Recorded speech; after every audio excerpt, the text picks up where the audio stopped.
જય શ્રી કૃષ્ણ મિત્રો. હવે કોઈ પણ ત્યોહાર કે વ્રતમાં પણ ખાઈ શકાય તેવી એકદમ જ ટેસ્ટી ને બહારની મીઠાઈને ટક્કર મારે તેવી ઘી અને ચાસણી વગરની આ સુપર સોફ્ટ અને દાણેદાર મીઠાઈ તૈયાર થાય છે. તો જો પહેલી વખત બનાવતા હો તો પણ એકદમ જ પરફેક્ટ બને તે રીતે આપણે આને તૈયાર કરીશું. તો રેસીપી શરૂ કરીએ. તો આજની આપણી મીઠાઈ બનાવવા માટે આપણે અહીંયા 300 ગ્રામ પનીર લેવાનું છે. આ મલાઈ પનીરનો ઉપયોગ મેં કર્યો છે, જે પ્રમાણમાં એકદમ જ સોફ્ટ હોય છે. તો હવે આવી મીડિયમ કાણાવાળી ખમણીથી આપણે બધા જ પનીરને ખમણી લઈશું. તો હંમેશા એકદમ જ તાજા પનીરનો ઉપયોગ કરવો, તેનાથી મીઠાઈ પણ એકદમ જ નરમ બને છે અને ટેસ્ટ પણ સરસ આવે છે. તો આપણે બધા જ પનીરને ખમણી લીધું છે.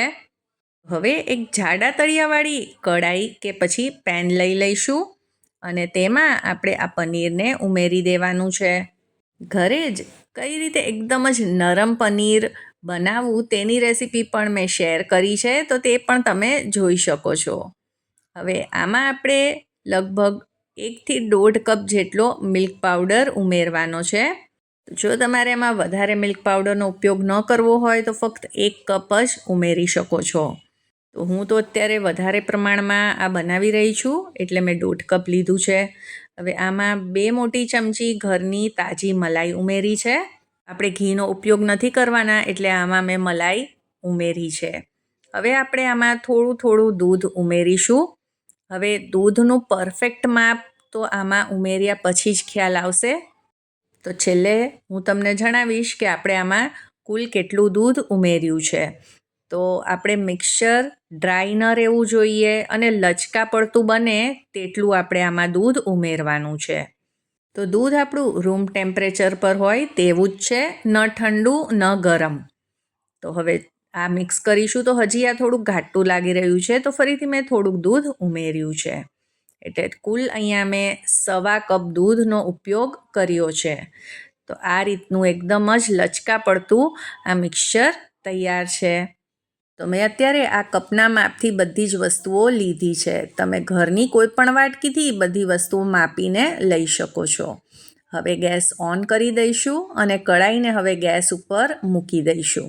તો આ બધી વસ્તુને મિક્સ કરવાની પ્રોસેસ છે તે ગેસ ઉપર મૂક્યા પહેલાં જ આપણે કરી લેવાની છે.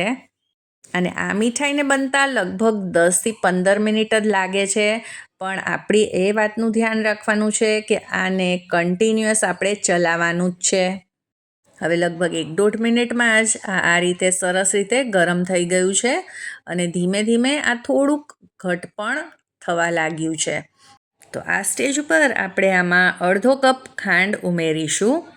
તો આજની આ મીઠાઈમાં ફક્ત 2-3 વસ્તુઓનું ધ્યાન રાખશો તો મીઠાઈ એકદમ જ પરફેક્ટ તૈયાર થશે, ન બગડવાની બીક રહેશે. અને જો તમે પહેલી જ વખત આ રેસીપી ટ્રાય કરતા હો તો પણ એકદમ જ પરફેક્ટ તૈયાર થશે. અને છેલ્લે એ પણ જણાવીશ કે આજના માપથી કેટલી મીઠાઈ તૈયાર થાય છે. તો ખાંડ નાખ્યા પછી આપણે તેને બીજી લગભગ 7 થી 8 મિનિટ કૂક કર્યું છે. તો હવે આ પહેલાં કરતાં થોડુંક ઘટ થઈ ગયું છે, કલર પણ આનો થોડોક બદલાઈ ગયો છે અને આ એકદમ જ દાણેદાર આનું ટેક્સચર થઈ ગયું છે. હવે લગભગ 1-2 મિનિટ જ આને કૂક કરવાનું છે. તો મીઠાઈને જેમાં સેટ કરવાની હોય તે પણ આપણે વાસણને કે થાળીને ઘીથી ગ્રીસ કરીને રાખી લેવાની. પણ હું અહીંયા પ્લાસ્ટિક શીટનો ઉપયોગ કરી રહી છું, એટલે ઘીથી ગ્રીસ નહીં કરવું પડે. તો બસ હવે આપણી મીઠાઈ તૈયાર છે. તો ગેસને બંધ કરી દઈશું અને આ ટ્રેમાં આને ટ્રાન્સફર કરી લઈશું. હવે આનાથી વધારે આપણે આને કૂક નથી કરવાની. જો વધારે પડતી કૂક કરીશું તો આ એકદમ જ કોરી એટલે કે ડ્રાય થઈ જશે મીઠાઈ અને ખાવામાં પણ થોડીક કોરી લાગશે, સોફ્ટ નહીં લાગે અને સેટ પણ સરખી રીતે નહીં થાય. હવે તાવેથાની મદદથી આ રીતે દબાવતા જઈ તેને આપણે ચોરસ શેપ આપી દઈશું અને પછી 1.5 થી 2 કલાક માટે એમનેમ જ રાખીશું, એટલે તે રૂમ ટેમ્પરેચર પર આવી જાય અને સરસ રીતે આ સેટ પણ થઈ જાય. તો લગભગ 2 કલાક જેવું થઈ ગયું છે. તો હવે આપણે આને કાપી લઈએ. તો તમે તમારા મનપસંદ શેપમાં આને કાપી શકો છો. તો હું અત્યારે આના મીડિયમ સાઇઝના ચોરસ પીસ કરી રહી છું. તો જો હું તમને બતાવું તો એકદમ જ દાણેદાર અને માવેદાર આપણી આ મીઠાઈ તૈયાર થઈ છે અને મોઢામાં નાખશો ને તો ફટ દઈને ઓગળી જશે. અને આજના માપમાંથી લગભગ 850થી 900 ગ્રામ જેટલી મીઠાઈ તૈયાર થાય છે. એટલે આ 1 કિલોમાં થોડીક ઓછી હતી. અત્યારે તો મેં આમાં સૂકી ગુલાબની પાંદડીથી આને ડેકોરેટ કરી છે. તમે ડ્રાય ફ્રૂટ્સથી પણ કરી શકો છો. આને એક વખત જરૂરથી ટ્રાય કરજો અને રેસીપી પસંદ આવી હોય તો તેને લાઈક અને શેર કરજો અને મારી ચેનલને સબસ્ક્રાઈબ. સૌને જય શ્રી કૃષ્ણ.